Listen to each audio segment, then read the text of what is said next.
Who are you? Negan. Who are you? Negan. Who are you? I'm Prison Mike! Season 7 of The Walking Dead was a huge turning point, both in the characters' lives and the audience's lives. It saw a massive drop-off in viewers, it saw a lot of viewers lose faith in the show, even if they kept watching it, and it turned hardcore fans of the show, who once watched religiously every week, into casual fans by the end of it, myself included. Now, a big argument with this season is how most shows that go on this long reach a peak and then drop off. So is Season 7 a result of the show hitting its peak and casually falling off in viewership, or is it the result of something worse? Today we go over the premiere episode, the snail's pace that Season 7 introduced, and the introduction to the all-out war arc in the comics. We're also going to be going over why I believe Season 7 of The Walking Dead is by far the worst season of the show. So hand over your weapons, look out for that CGI deer, and let's talk The Walking Dead Season 7.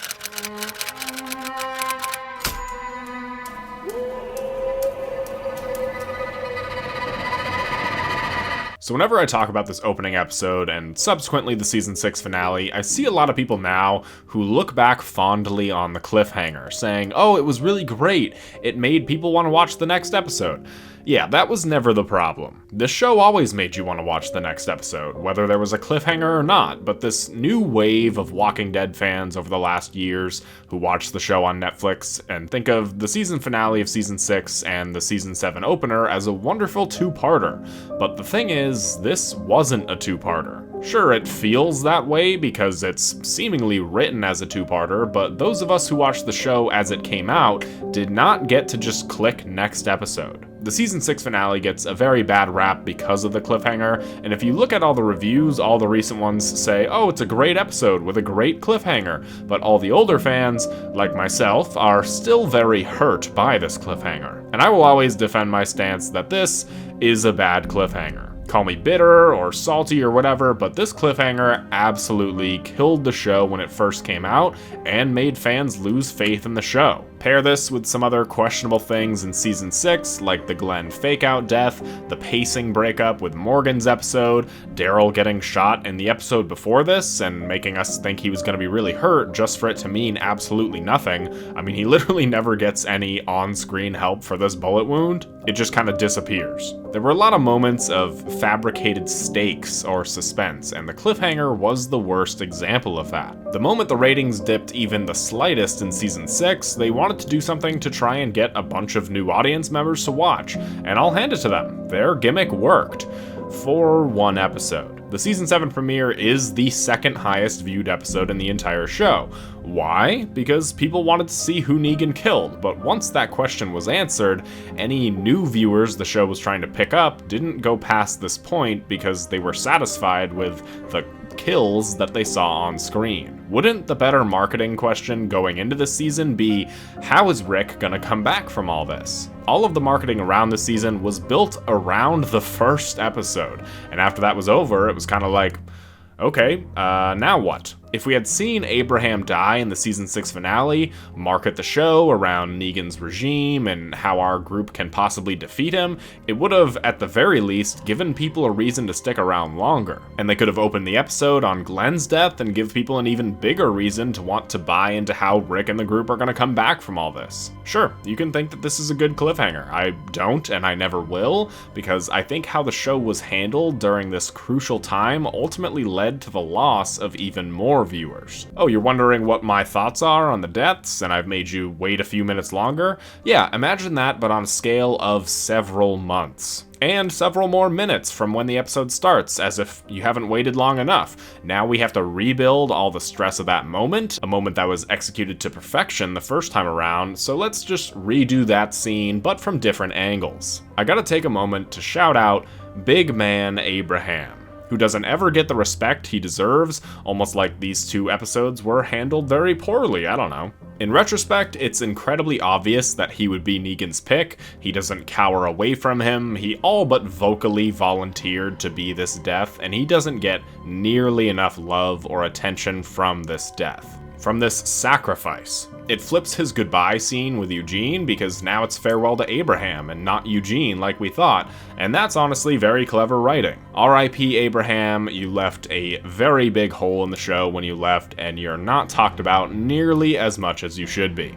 Also, what did the Sasha and Abraham romance do exactly? Why was it necessary for him to break up with Rosita and then be with Sasha? Abraham could have went on the exact same journey that he went on, but with Rosita. It's not like either one of these couples was particularly budding with chemistry, so why change it? Oh, because Sasha didn't have a storyline. Let's just have her be the love interest to... Oh, I don't know. That guy. So now we know who was killed. Alright, let's move on.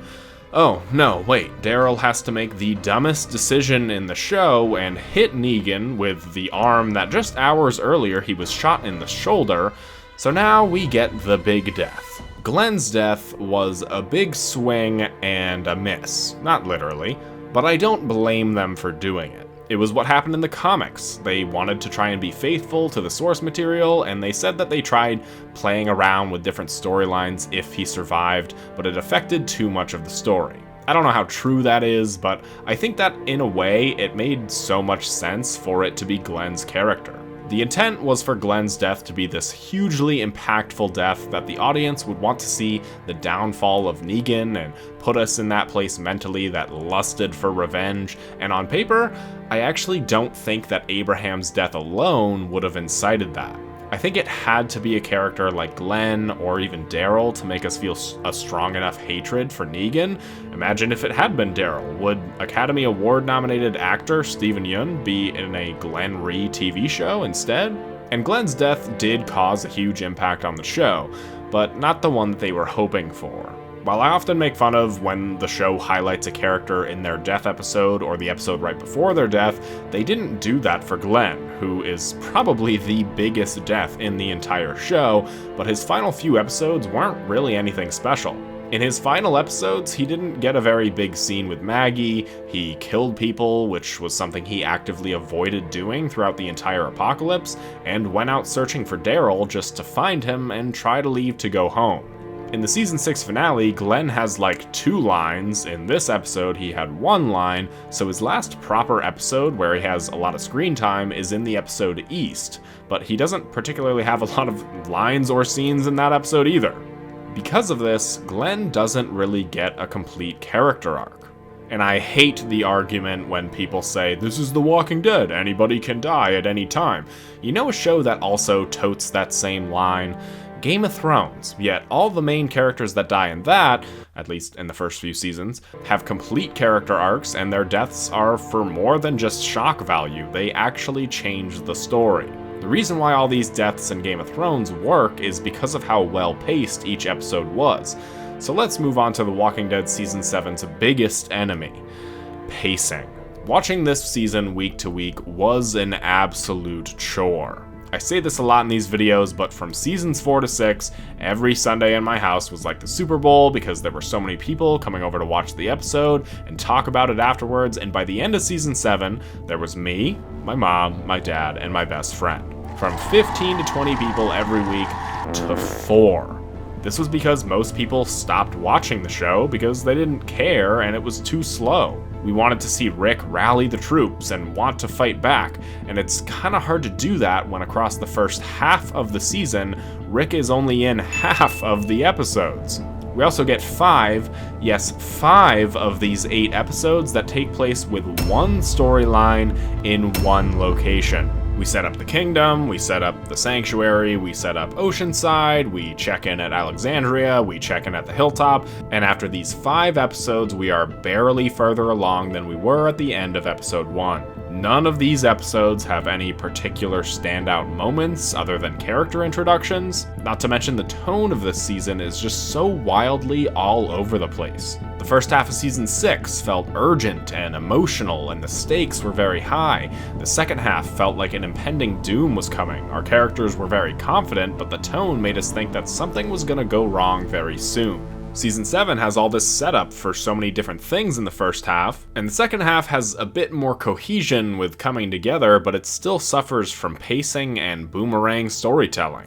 But there is a good aspect to this season that the other seasons didn't have, and that is, of course, Negan, or should I say Jeffrey Dean Morgan as Negan. His charisma and performance gives us this character that we love to hate, and sure, I see some of the complaints that he's a big, over-the-top, cartoony villain, but I actually like that aspect. Especially during this rewatch, I found myself really looking forward to his scenes, and then kind of looking at my phone to take all these notes when there were other episodes with storylines I didn't care about. So I'm just gonna rapid fire a few of my thoughts on these episodes in the first half of the season. Episode 2, I think Ezekiel and his over-the-top personality with Shiva and leading the kingdom is really great, and Carrie Payton is really great as Ezekiel. We also get Jerry, and who doesn't love Jerry? They also feed pigs walkers to trade to the saviors. Shouldn't this start a whole sickness arc once again at the sanctuary, like what happened at the prison? Episode 3, a lot of really interesting ideas in this episode. I think that Dwight had huge possibilities of becoming a great and fan-favorite character, and I like him in this episode. The idea of a captured Daryl and breaking him down to become one of Negan's men is also really interesting. It would have been absolutely incredible for Daryl to become a double agent and join Negan, and it's honestly really stupid that he didn't. The Sanctuary is an interesting place, and seeing how Negan runs it and how terrified people are gives you an additional feeling of hopelessness. But in terms of all the one storyline episodes, I actually think that this is probably the best one. Episode 4 proves that things get worse before they get better. This episode is almost more disheartening than the previous episodes, seeing everything that Rick and the Alexandrians have built all being taken over the course of a single afternoon. In a lot of ways, this episode is incredibly effective. Negan is equally charming and terrifying, and Rick is broken beyond repair. Anyone who had an issue with The Ones Who Live and how Rick acted in that show, and how Michonne had to come in and change his mind, how it's out of character for him, just do yourself a favor and rewatch this episode and this season in general. This episode also started Rosita having an actual character arc and presence in this story outside of being a love interest, and I sure hope that that continues. I also think this would have been better had Daryl shown up being part of the Saviors with both Rick and the audience not yet knowing he's undercover. Episode 5, I guess it's cool to check in on Maggie on the hilltop, see her confront Gregory, but I don't particularly care about this Carl and Enid romance, and this is overall a pretty uneventful episode. Episode 6, this was at one point the lowest rated episode of the series, but honestly, I had more fun watching this episode than I did the last one. It's very obvious with the amount of guns that these women have, where the direction of the story is going from here, and again, I think that this could have been combined with like the last 4 episodes for them to all make 2 episodes with all this information and multiple storylines, and the show wouldn't have felt as slow as it is. It's also a famous episode for being Heath's last appearance and the first appearance of the PPP card, both of which we're still waiting for some sort of resolution to, and this episode came out in 2017. Episode 7. This is actually a good episode. Rosita having an actual character arc is making me think differently of her this time around. I think Carl going on a suicide mission to the Sanctuary offers a lot of great moments and offers the full glimpse of the storyline AMC wants us all to forget. Again, I think this sets up a really great dynamic between Negan and Carl, and it's followed through for the next episode, and they say that it follows through in storylines and episodes after that, but it really doesn't. It's also the first bit of humanity that we see out of Negan with how he treats Carl. Episode 8, definitely the second best episode of the season. I had forgotten how great of a character Gregory is. Great in the sense that he's despicable and I hate everything about him, but that also makes for a great character, and people don't think about that one too much. You need hateable characters just as much as you need lovable characters,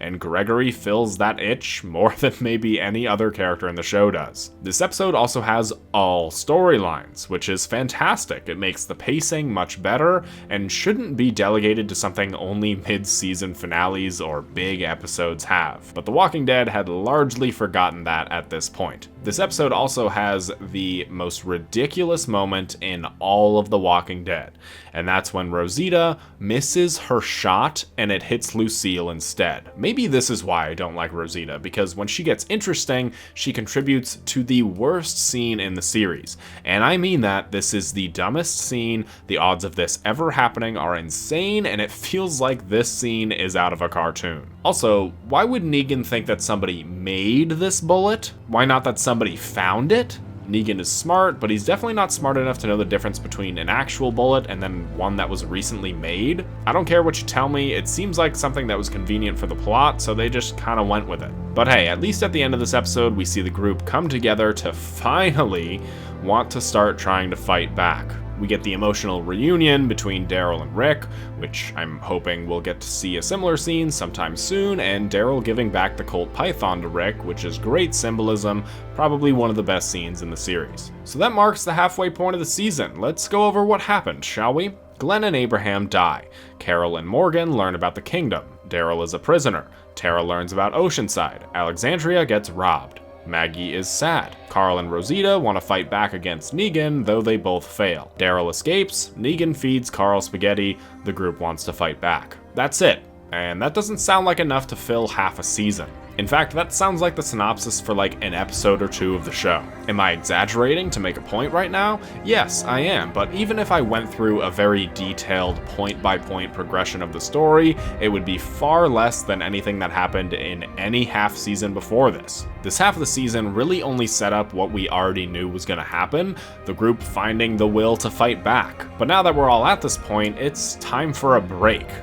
Now, I'm not saying that this is a badly written season. I actually think that splitting up the group into different communities and homes is really interesting and allows us to see the broader approach of the world. I think that the story and the events that transpire lead to a pretty natural reaction from everybody to gather that courage and want to fight back. But there's also a lot of scenes that could have been cut out and the story would remain the same. Did we really need to see multiple different scenes of Daryl getting tortured to see the point? Did we need an entire episode about Negan stopping by Alexandria to take their stuff? Multiple scenes of Carol saying that she's done fighting and wants to be left alone? There is so much excess fat in these episodes that, if they were slimmed down and combined, could have made for some really great episodes of television. If some of the fat of the scenes was trimmed down and we get this whole reunion, say, at the end of episode 5, go into the groups all meeting and their first fight with the Saviors be the mid-season finale, the second half covering the start of All Out War could have been the greatest season in all of The Walking Dead. But that's not what happened, so let's take it back a bit and go over the second half of Season 7. Again, rapid-fire thoughts on each episode. Episode 9, it's cool to see everybody meeting, but the plot kinda stalls when Ezekiel says no to helping them. The first half of the season was spent setting up why they all need to fight, including the kingdom, but no, the plot still needs to stall and there has to be some more holdout. The scene of getting the explosives and the whole line of walkers getting split in half is really cool. It's a little silly, but it's really cool, and honestly something I forgot about until watching this episode again. Episode 10. The trash people. What a sign of the times this was. When the show started turning into trash, we meet the people associated with it. I absolutely hate how they all talk like Kevin from The Office in that one episode. So me think, why waste time? Say lot word when few word do trick. Gabriel also proved this season how far he's come, and he became one of the best characters in the show. I mean, that's not that hard because this season especially feels so empty. I think it's the combination of two fan favorites being gone and everybody being separated and the overall vibes being really low, but the season has a sort of emptiness to it that I can't quite explain. It reminds me of some people's complaints on The Last of Us Part 2, how it just makes you feel miserable so you don't want to play it. I think that's a very valid criticism, and one that I share when it comes to this season of The Walking Dead. Episode 11. So, I didn't remember this episode. Not in the sense that I had forgotten the events of it, I just straight up did not remember anything about this episode because I don't think I've ever watched it. I don't know how it's possible because I was watching this week to week when it was coming out, but Maybe at this point I was starting to not care and accidentally missed a week, but watching this episode for what is probably the first time, I really enjoyed it. Maybe that's just me speaking from the point of view that it's like I got to see a new episode of the show, or maybe this is just a good episode. I remember thinking that both Eugene and Dwight's turn was really quick, but maybe that's because I never saw this episode. This episode actually sets up and makes both of their turns really well done, and you can see where both of them are coming from and why they make the decisions that they do. So overall, pretty great. Episode 12. This is a very famous or infamous episode because of one thing: the CGI deer. Compared to previous episode 12s and even future episode 12s, this one is a stinker. This is primarily focused on showing us the Rick and Michonne chemistry, so I guess in that regard it is a pretty important episode, but we also see Tara contemplating telling the others about Oceanside, and honestly, I like this storyline. I like that there's this dark horse community that could solve all their issues and how somebody has to deal with the decision to inform the rest of the community or not. The execution, I feel, could be better, but on paper, I still like it. But this episode is super cheesy and makes me be like, okay, what is this show turning into? It also shows us how stupid walkers have become and how they aren't even really a threat anymore, they're just an obstacle, literally, for this episode. Episode 13, you can add Benjamin to the list of characters who get a bunch of screen time in the episode that they're killed off in. I don't think this is a bad episode, but this is also the episode that changed the course of the series for the worse. And that's all I'm going to say about that right now. I'll get more into this whole conversation that I've been building up to for the past 3 videos now when I cover season 8. Also, we're 3 episodes from the finale, and it's taken this long for everybody to agree to want to fight back. What is this season? I honestly hate the whole Rosita and Sasha frenemies storyline. I didn't buy into either of their relationships with Abraham, so I just don't think any of this is entirely necessary. I actually think it would be a better storyline if it didn't have this whole black cloud of both of them dating Abraham over it. Also, a whole nother episode doing the same hiding from the saviors gimmick that we already saw in a different episode this season. Watching these last couple episodes has been an absolute painful experience, and I can see why the show lost its charm on me and so many other people starting with this season. If I didn't know the show got better as it went on, this would be a hard show to continue, even from a binge watching standpoint. Episode 15, I think this is another example for the people who think that the group aren't the good guys. Yes, they do have good intentions, but they're still coming to another group and stealing quite literally every gun they have, exactly what the saviors did to them earlier in the season. Sasha pretending to join Negan and going along with everything just to try and get her opening to strike makes me really appreciate Sasha's character and like her a lot more, which is unfortunate because this is ultimately what leads to her death. But another pretty great episode. Why? Because it has multiple storylines in one episode. I feel like this is a trend. Every good episode this season has multiple points of view. It's almost like pacing in a story, and moving the story forward is important.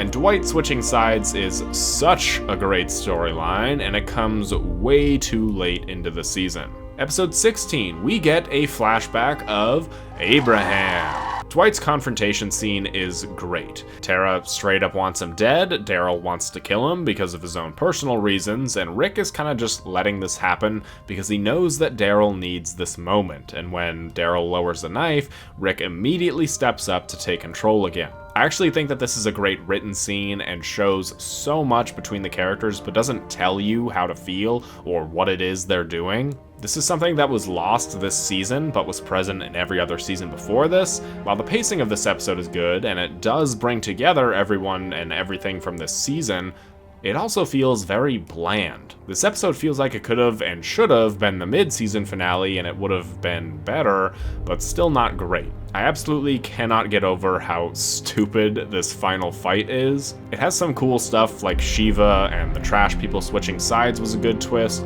but this whole fight feels like something from a completely different show. Pair that with the horrible choreography and the absolutely ridiculous music that is way too over the top with magical whimsy. It sounds like something from Harry Potter.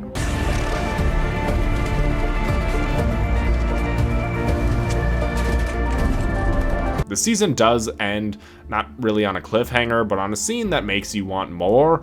They're going to war, and we're excited to see that.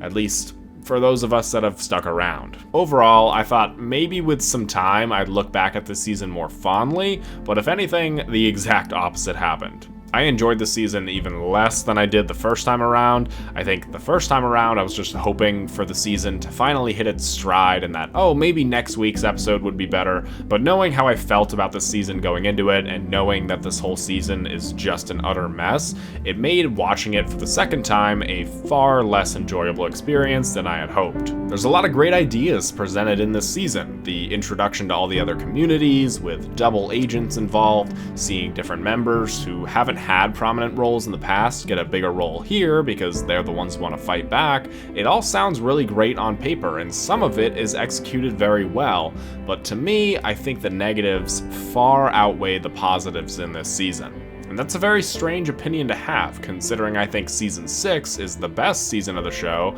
Having the one right after it be the worst season is almost unheard of. But when the thing people remember the most from this season is the premiere episode, it's like everything else after that single hour is just downhill.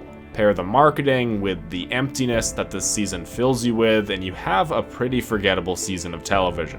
After this first episode, you can literally just be like, so the rest of the season is about them banding together and wanting to fight back, and then just skip to Season 8. Now I know, because I typically have a pretty positive outlook on this show, that this video might make a lot of people angry. And I am sorry for that, but I also wasn't about to make a video talking about like the 3 things that I enjoyed from this season and just leave out my thoughts on all the bad.